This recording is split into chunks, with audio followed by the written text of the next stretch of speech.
Innal hamdalillah nahmaduhu wa nasta'inuhu wa nastaghfiruh wa na'udzu billahi min shururi anfusina wa min sayyiati a'malina may yahdihillahu fala mudilla lahu wa may yudlil fala hadiya lahu asyhadu an la ilaha illallah wahdahu la syarika lahu wa asyhadu anna Muhammadan abduhu wa rasuluh. Ya ayyuhalladzina amanu taqullaha haqqa tuqatih wa la tamutunna illa wa antum muslimun. Ya ayyuhan nasu taqu rabbakum alladzi khalaqakum min nafsin wahidah wa khalaqa minha zawjaha wa bassa minhuma rijalan katsiran wa nisaa wattaqullaha alladzi tasaaluna bihi wal arham innallaha kana 'alaikum raqiba. Ya ayyuhalladzina amanu taqullaha wa qulu qawlan sadida yuslih lakum a'malakum wa yaghfir lakum dhunubakum wa may yuti'illaha wa rasulahu faqad faza fawzan 'azima. Amma ba'd. Ma'asyiral muslimin, jamaah Jumat yang dimuliakan Allah Ta'ala. Pertama-tama khatib berwasiat kepada diri khatib sendiri dan para jamaah sekalian agar senantiasa meningkatkan ketakwaan kita kepada Allah Ta'ala, karena dengan ketakwaan seorang muslim akan dimudahkan dalam setiap urusannya dan akan diberikan rezeki dari arah yang tidak disangka-sangka. Allah Ta'ala berfirman, wa may yattaqillaha yaj'al lahu makhraja wa yarzuquhu min haitsu la yahsib. Barang siapa bertakwa kepada Allah, misalnya dia akan membukakan jalan keluar baginya dan dia memberikan rezeki dari arah yang tidak disangka-sangka. Jamaah salat Jumat yang semoga senantiasa dirahmati Allah Ta'ala, sesungguhnya di antara perkara yang paling agung yang dibawa agama Islam terhadap kemanusiaan adalah akhlak yang mulia. Dan inilah salah satu tujuan diutusnya Nabi SAW. Beliau SAW bersabda, "U'istula tammima sholihal akhlaq." Aku diutus untuk menyempurnakan akhlak yang luhur. Hadis riwayat Bukhari. Akhlak yang sempurna dan luhur inilah yang menjadi salah satu adab dan sebab Nabi Muhammad SAW mendapatkan pujian dari Allah Ta'ala, sebuah pujian yang belum pernah Allah Ta'ala berikan kepada makhluk selainnya. Allah Ta'ala berfirman, wa innaka la'ala khuluqin 'adzim. Dan sesungguhnya engkau benar-benar berbudi pekerti yang luhur. Dengan akhlak dan budi pekerti yang mulia inilah beliau bisa mengambil banyak hati manusia. Begitu banyak manusia yang akhirnya mencintai Nabi SAW dan masuk Islam karena melihat akhlak yang mulia ini. Betapa banyak kalimat dan kata-kata yang baik yang keluar dari mulut beliau, sehingga dapat mengobati hati yang sedang sedih, meredahkan fitnah, menyebabkan terjalinnya persaudaraan dan persahabatan. Begitu agung penggambaran Al-Quran terhadap perkataan yang baik, seakan-akan ia adalah tali penyambung antara bumi dan langit dan merupakan jalan untuk meraih keridhaan Allah, Sang Pemilik kenikmatan dan kemuliaan. Karena ucapan yang baik adalah buah dari ibadah kita dan hasil darinya.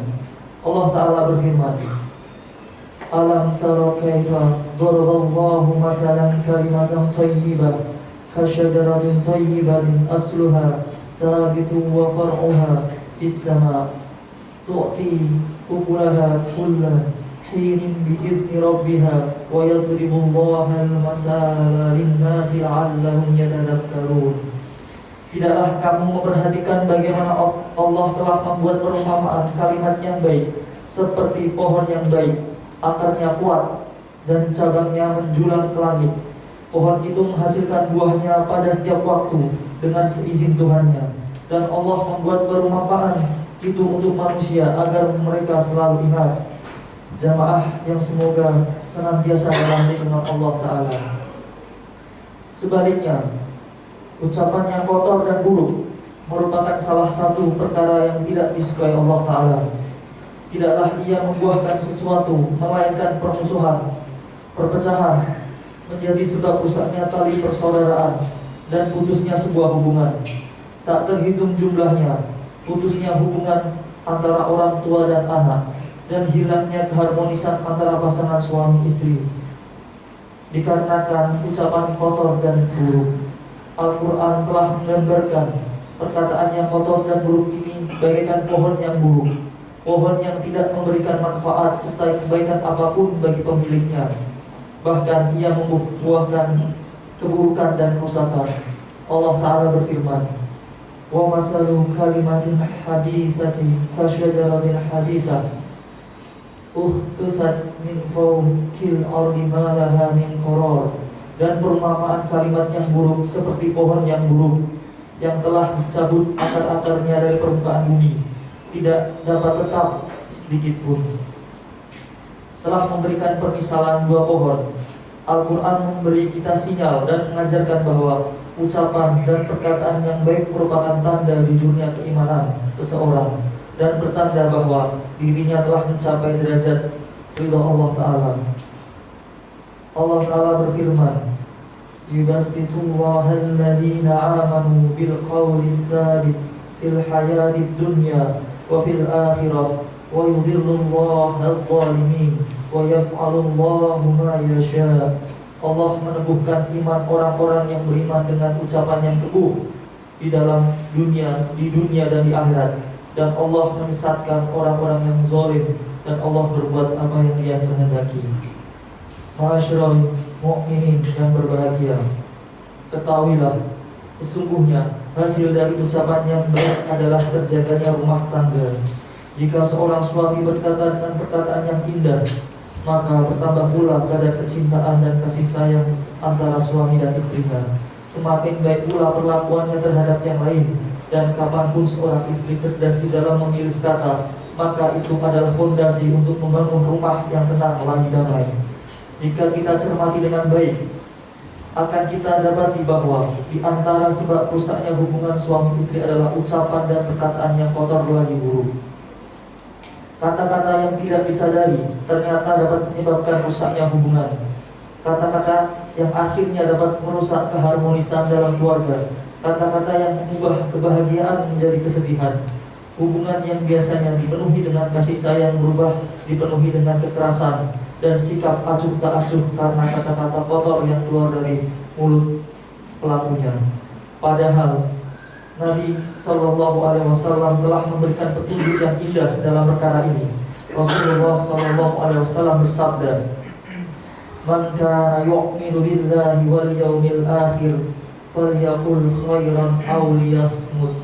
Barang siapa yang beriman kepada Allah dan hari akhir, maka hendaklah ia berkata baik atau hendaklah ia diam.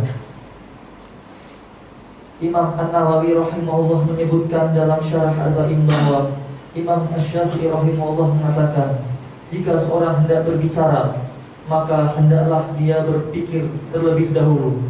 Jika dia merasa bahwa ucapan tersebut tidak merugikannya, silahkan diucapkan.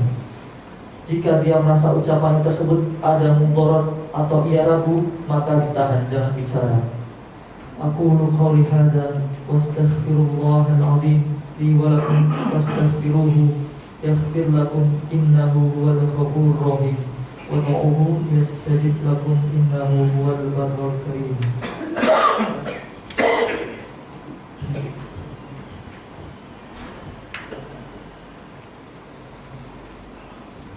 Alhamdulillah wa kafa wa salli wa sallimu ala Mustafa ala alihi wa ashabihi ahlil wafa. Asyhadu an la ilaha illallah wahdahu la syarika lah wa asyhadu anna Muhammadan abduhu wa rasuluhu, amma ba'd. Jamaah yang dimuliakan Allah Ta'ala, sungguh menjaga ucapan serta tidak berkata kotor dan buruk merupakan salah satu perkara penting yang harus diperhatikan oleh para orang tua, ayah dan ibu. Karena anak-anak pastilah akan memperhatikan dan meniru ucapan orang tuanya. Saat engkau dapati ada anak yang memiliki tutur kata yang baik, ketahuilah bahwa itu adalah buah dan hasil dari apa yang ia dengar dari orang tuanya. Oleh karena itu, wajib hukumnya bagi setiap orang tua memperhatikan tutur kata dan tingkah lakunya. Salah seorang ulama masa silam, Muttaqil bin Muhammad al-Attaqi berkata, aku pernah hadir bersama ayah dan saudaraku menemui Abu Ishaq Ibrahim al-Harbi. Maka beliau bertanya kepada ayahku, mereka ini anak-anakmu? Ayahku menjawab, iya. Beliau berkata kepada ayahku, hati-hatilah, jangan sampai mereka melihatmu melanggar larangan Allah sehingga wibawamu jatuh di mata mereka. Seorang penyair juga pernah berkata dalam bait syairnya, ibu adalah sebuah madrasah, tempat pendidikan, yang jika kamu menyiapkannya, berarti kamu menyiapkan lahirnya sebuah masyarakat yang baik budi pekertinya. Jamaah yang dimuliakan Allah Ta'ala, perbaikilah akhlak, dan termasuk di dalamnya menjaga lisan kita dari perkataan kotor dan tidak pantas, merupakan kunci kesuksesan di dalam mendidik, baik itu pendidikan orang tua terhadap anaknya, pendidikan seorang guru terhadap murid-muridnya, ataupun pendidikan dan dakwah seorang ulama terhadap pengikutnya. Ada sebuah ungkapan Arab terkenal bunyinya, orang yang tidak punya sesuatu tidak mungkin memberi sesuatu itu. Semoga Allah Ta'ala senantiasa menjaga lisan kita dari berucap dan berbicara dengan sesuatu yang kotor lagi buruk. Semoga Allah Ta'ala hiasi lisan kita ini dengan ucapan yang baik lagi indah, karena lisan kita merupakan salah satu anggota badan yang akan dimintai pertanggungjawabannya kelak di akhirat. Serta tidaklah kita berucap melainkan pasti ada malaikat yang mencatatnya. Allah Ta'ala berfirman, ma yalfidu min qawli illa ladaihi raqibun atid. Tidak suatu kalimat pun yang diucapkan melainkan ada di dekatnya malaikat pengawas yang selalu hadir. Ya ayyuhal muslimun, usikum wa nafsi bitaqwallahil aliyil azim, wa'lamu anna Allaha amarakum bi amrin 'azim, amarakum bis salati wassalamu ala nabiyil karim. Wa qala inna Allaha wa malaikatahu yusalluna 'alan nabi ya ayyuhalladzina amanu sallu 'alaihi wa sallimu taslima. Allahumma salli 'ala Muhammad wa 'ala ali Muhammad kama shallaita 'ala Ibrahim wa 'ala ali Ibrahim innaka Hamidum Majid. Wa barik 'ala Muhammad wa 'ala ali Muhammad kama barakta 'ala Ibrahim wa 'ala ali Ibrahim innaka Hamidum Majid. Allahumma ighfir lil muslimina wal muslimat wal mu'minina wal mu'minat al ahya'i minhum wal amwat. Allahumma adfa' al bala' wal khala' wal waba' wal fahsya' wal munkar wal baghya was suyuf wal mukhtalifah was syahadah wal mihan ma dhahara minha wa ma batan min baladina hadha khassah wa min buldanil muslimina 'ammah innaka ala kulli syai'in qadir. Rabbana la tu'akhidna in nasina aw akhtana. Rabbana wa la tahmil 'alaina isran kama hamaltahu 'alal ladzina min qablina. Rabbana wa la tuhammilna ma la taqata lana bih wa'fu anna waghfir lana warhamna anta maulana fansurna 'alal qaumil kafirin. Allahumma inna nas'aluka al-huda wat-tuqa wal-'afwa wal-ghina. Allahumma ahsin 'aqibatana fil umuri kullaha wajirna min hurriyid dunya wa 'adzabil akhirati. Rabbana atina fid dunya hasanah wa fil akhirati hasanah wa qina 'adzaban nar. Walhamdulillahi rabbil alamin. Ibadallah, innallaha ya'muru bil 'adli wal ihsan wa itaa'il qurba wa yanha 'anil fahsya'i wal munkar wal baghi ya'idukum la'allakum tadhakkarun. Fadhkurullahal 'azim wa yadhkurkum wa la dzikrullahi akbar.